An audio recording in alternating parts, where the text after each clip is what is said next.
इस बार कुछ नया करना है, कुछ वखरा करना है, ठीक है ना। जो कारोबारी लोग हैं वो 15% डिस्काउंट का ऐलान करें, अपनी इमारतों पर, अपने घरों पर बड़ा बड़ा 1500 साला जश्न विलादत लिखवाएं, बनाएं, ऐसी लाइटें लगाएं। अगर अल्लाह ने आपको कोई मकाम दिया है, कोई जनाब आपके पास कोई ऐसा इदारा है, वहाँ भी बात करें और हर इदारे में नबी पाक की सीरत पर बात हो। सुभान अल्लाह। अल्लाह ने चाहा तो इस बार पूरी दुनिया में एक बहुत शायान शान तरीके से मीलाद हर साल मनाया जाता है। इस साल मजीद शान और शौकत से मनाएंगे इंशाअल्लाह। अच्छा, आका का मीलाद है, अपना आप भी तो सजा लेना यार, हैं?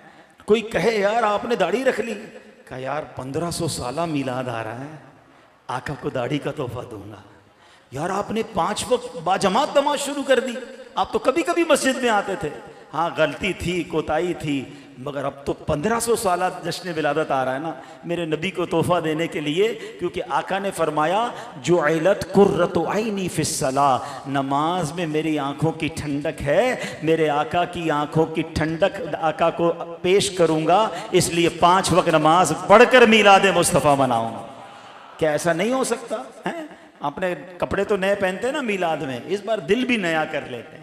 हाँ, अच्छे अमाल, सुन्नतों पर अमल। सबको पता है मैं क्या गलती कर रहा हूँ, बस इस बार नबी पाक को तोहफा ये देना है कि या रसूल अल्लाह, ये बुरी आदत थी, आपके 1500 साला विलादत की खुशी में इस गुनाह से तौबा करके आपको तोहफा दे रहा हूँ कि अब वो बुरी बात नहीं करूँगा। या रसूल अल्लाह, इस सुन्नत पर अमल नहीं था, अब आपकी सुन्नत पर अमल करके आपका 1500 साला जश्न विलादत का तोहफा दे रहा हूँ। और एक बात याद रखिएगा, हम अपनी औकात के मुताबिक तोहफा देंगे, और जो बादशाह होते हैं ना, वो अपनी औकात के मुताबिक तोहफा देते हैं। और मेरे आका कैसे हैं? वो बादशाहों के बादशाह हैं। हमारे आका पता है कैसे अता फरमाते हैं? आओ बरेली के ताजदार से पूछते हैं, ए आला हजरत बताइए तो सही, नबी पाक की अताएं कैसी हैं?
नियत करें इस बार मीलाद मुस्तफ़ा 5 वक्त का नमाजी बनकर मनाएंगे, सुन्नतों पर अमल करके मनाएंगे, झूठ छोड़कर मनाएंगे, सच बोलकर मनाएंगे, हराम रोजी से तौबा करके फकत रिज़्क़ हलाल कमा कर मनाएंगे, मुसलमानों की मदद करके, उनकी खैर खाई और उनकी भलाई के काम करके मनाएंगे। अपने घर भी सजाएंगे, अपने दफ्तर भी सजाएंगे, अपनी गलियां भी सजाएंगे, अपना दिल भी सजाएंगे इंशाअल्लाह।